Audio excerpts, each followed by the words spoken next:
The cost of production tool is for clients who want to know the cost of production for the crops grown in their business and the anticipated profits they'll get from these crops. This tool is fairly simple and easy to use and should take around 5 minutes or so to complete, and our package clients also have unlimited access to this tool too. So there's some common examples of when one of our clients would use this tool. So one example could be that they can use this tool to assist with grain marketing and determine at what level a particular commodity like wheat, for example, will become profitable.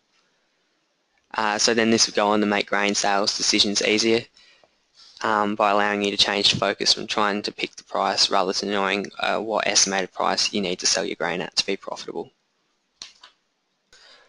So the first few steps to using this tool is under the whole of business cost heading here. So for step 1, you'll see that I've already used the scenario farm and I've entered in the figures next to the headings such as your overhead costs, depreciation, principal repayments, drawings, and then at the end of this, in the grey cell below, I've got a total cost of $826,000.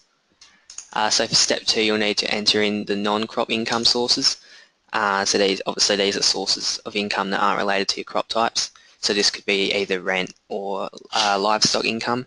So for this scenario, I'm going to use a prime lamb enterprise, and I'm going to say I've received $28,000 in prime lambs for that year. And then you'll need to go on to enter in the variable costs associated with this non-crop enterprise. So for a variable cost associated with a prime lamb could be feeding costs, for example, or health costs. So in this scenario, I'm going to use $10,500. And then down the bottom of this, you'll get a whole of business costs less the non-crop income. So step 3 to using this tool is under the crop varieties and yield heading.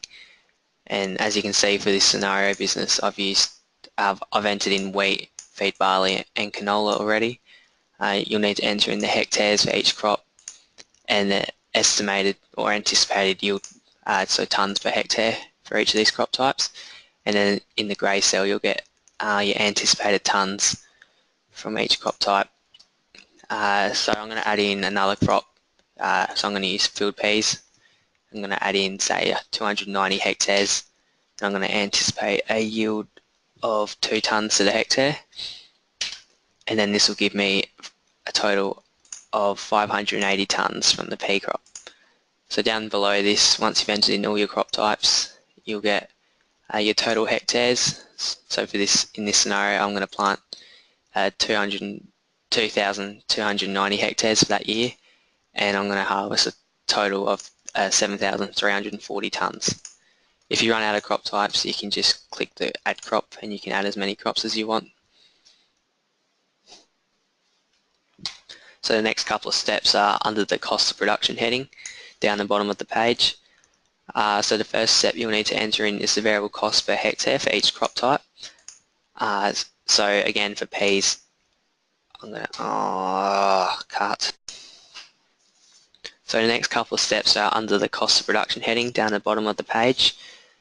So you'll need to, the first step to this is that you'll need to enter in your variable cost per hectare for each crop type. So again, for peas, I'm going to work on a variable cost per hectare of $335 per hectare to grow the peas.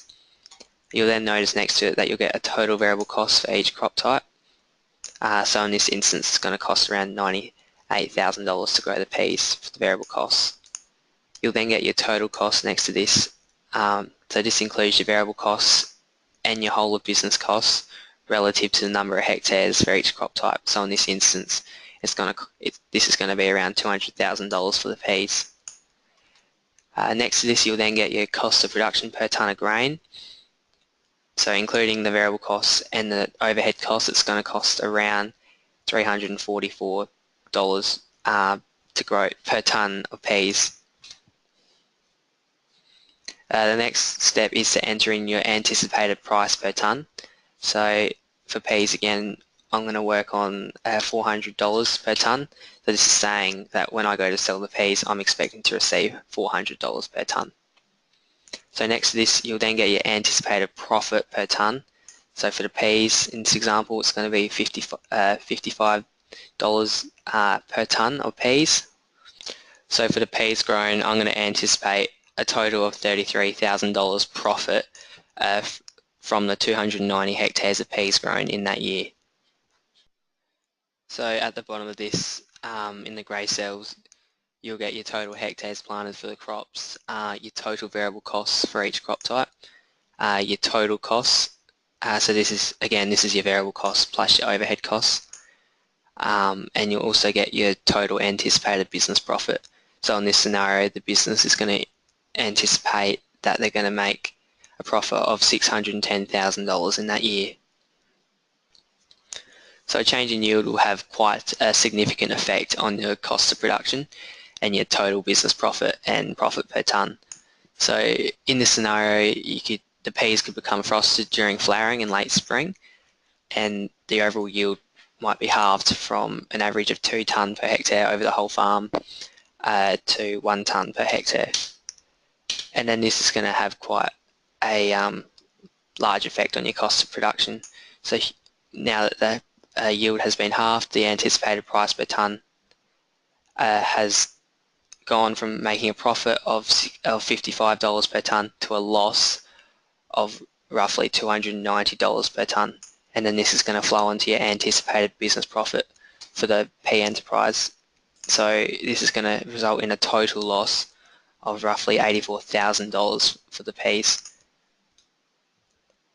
And again, in this scenario where we're expecting to make an anticipated business profit of $610,000, this has now dropped to roughly $494,000 business profit. So there's a couple of important things to remember when using this tool. Just work your way from the top of the page through the steps down to the bottom, and double check that you've entered in the right numbers and decimal places next to the headings. If you're unsure about what one of the headings actually needs, you can just hover your mouse over the small blue icon next to the heading, and the small box with an explanation should appear.